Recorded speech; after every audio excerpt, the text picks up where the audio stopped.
7h, 9h, Europe 1 Matin. Place au Club Culture d'Europe 1 Matin avec le livre du jour, Nicolas Caro. Le vendredi, c'est un livre audio que vous piochez dans le catalogue Audible. Et ce matin, le roman de l'américaine Emma Cline. The Girls, premier roman en 2016, acclamé aux États-Unis, publié dans 34 pays.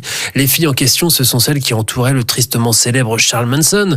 Mais là, c'est un roman. C'est une certaine Evie Boyd qui nous raconte son histoire. Elle se souvient de la fin des années 60, quand elle était une ado californienne comme une autre, une ado de 14 ans sans trop de problèmes, sauf ceux d'une ado. Elle est un peu paumée. Ses parents viennent de divorcer. Ils veulent l'envoyer bientôt en pension. Mais un jour d'été, dans un parc, elle remarque un groupe de filles. Je levais les yeux à cause du rire et je continuais à regarder à cause des filles. Je remarquais leurs cheveux tout d'abord, longs et pas coiffés, puis leurs bijoux qui captaient l'éclat du soleil. Toutes les trois étaient trop loin, je ne voyais que les contours de leurs traits, mais ça n'avait pas d'importance. Je savais qu'elles étaient différentes de toutes les autres personnes dans le parc. Il y a la très charismatique Suzanne. Elle est immédiatement fascinée par cette fille qui a l'air si libre, si décomplexée. En fait, elle vient tout juste de rencontrer l'une des compagnes du diable, alias Russell. C'est le nom que donne l'auteur à Charles Manson dans le roman. Toutes ces filles constituent en fait son harem. Et Evie va bientôt les rejoindre. Elle est heureuse au début, Evie. Elle a l'impression de faire partie d'un groupe soudé, d'être aimée en fait, tout simplement. Et bien entendu, elle participe au culte du dieu vénéré du gourou, c'est-à-dire Russell. Et Russell, dans le livre, en fait, c'est le criminel Charles Manson. Hein. Oui, le terrifiant Charles Manson, condamné pour avoir commandité les meurtres de plusieurs personnes à Los Angeles, dont l'actrice Sharon Tate.